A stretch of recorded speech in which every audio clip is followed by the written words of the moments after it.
गंगा जी में गोते लावा मिलके गमा गम। चलो चलो जी चलो चलो हरिद्वार सारे मिट जावे गम रे मिट जावे गम।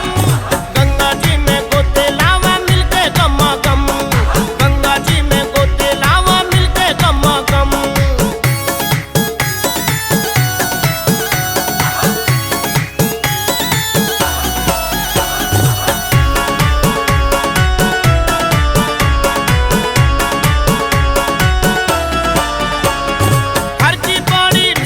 हाँ हर की पौड़ी ऋषिकेश फिर नीलकंठ पे जावा।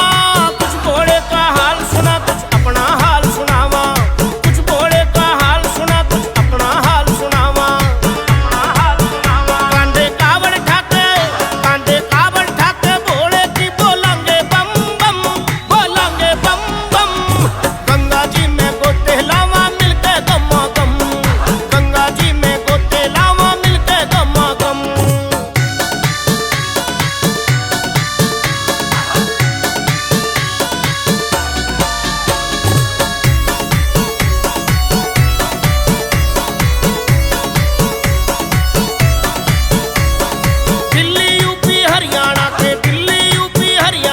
सबके भगत निराले हरिद्वार में कावड़ियों के मोटे